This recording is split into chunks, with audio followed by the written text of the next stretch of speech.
tente të re? Unë mendoj që Aleanca tërthorazi ato pika ju ka drejtu partive tjera opozitare. Jo të miratohen komplet të tilla si që janë, por të pasurohen,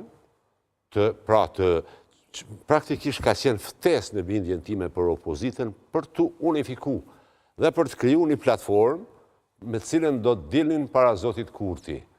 Edhe mendoj që ka qenë shumë e qelluar, por është e habitshme, është jashtëzakonisht e habitshme që 18 muaj liderët e opozitës nuk arrin një herë të takohen. Nuk më kujtohet që janë takuar një herë. Dhe kjo flet shumë keq për ta. Ka qenë këshilla juaj edhe në blokadën e 2025-s. Absolutisht, edhe tani mendoj ashtu. Të ndarë, madje mendoj që nuk duhet të shkojnë të Zoti Kurti ndarës. Duhet fillimisht të takohen bashkë, të krijojnë, ta kenë një platformë, nuk do të thotë tjetë ajo AK-s. Mund të jetë platformë me pika tjera, cilat do t'i shtojnë ata. Por ata duhet ta dinë nga cili pozicion dhe çfarë kërkojnë, çfarë duan. Sepse pajtohem me drejtorin në aspektin kur tha që nuk është çështja krizës vetëm çështje numrave mekanik, do thotë, të bësh gjatë të një numrave, mund t'i bësh ndoshta, por nëse ka mos pajtim të azëm rreth gazit amerikan, që ka mos pajtim shumë të thellë, dhe nëse nuk ka konsenzus, pajtim rreth asaj çështje, ajo do të jetë handicap shumë i madh për Kosovën. U bë asë nuk e bëhet qeveria, u kompletuan ose jo institucionet e Kosovës. Dhe ne nuk kemi një qëndrim unik të opozitës rreth asaj çështje të azëm.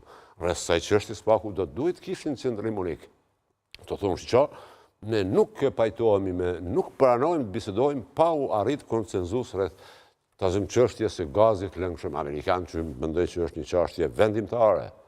Çështje që ndoshta as që është dashur debatohet, por ja që në Kosovë edhe kjo çështje është bërë temë debati, ndërsa e ketë pranuar si zotim ose si marrëveshje nga gjitha vendet e Ballkanit dhe nga gjitha vendet e Evropës. Dhe shtrohet pyetja, edhe pastaj habitemi kur David Phillips, një njohës i jashtëzakonshëm i zhvillimeve në Ballkan, ish zyrtar i Shteteve të Bashkuara, para 2-3 ditë thotë që Kosovës i mungon pjekuria politike për të qenë partnere strategjike.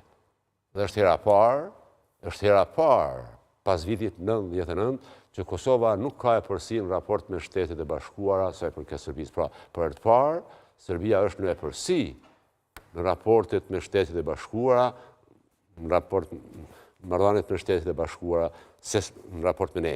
Pra, ka partneritetin për paqë, dhe ka nisur dialogun për partneritet strategjik. Ne nuk e kemi as njërën, as tjetërën. E kemi edhe të pezulluar për më tepër. Pezulluar dialogun, partneritetin për paqë të NATO-s nuk e kemi, dhe po përsëris për të parë pas vitit 99, njerisht, fatkeqësisht, Serbia është në e përsi në raport me ne sa i përket marrëdhënieve me Shtetet e Bashkuara të Amerikës. Edhe kur jemi tek këto reagimet ndërkombëtare dhe tek qasjat që Republika e Kosovës ka me partnerët dhe aleatët e saj në Bashkimin Evropian, por edhe më gjerë me Shtetet e Bashkuara të Amerikës apo Mbretërinë e Bashkuar, të fundit reagimet që i kemi marrë ne edhe nga BE-ja, po në këtë rast edhe nga Mbretëria e Bashkuar, janë kritikat për çështjen e gjyqtarëve dhe prokurorëve serb.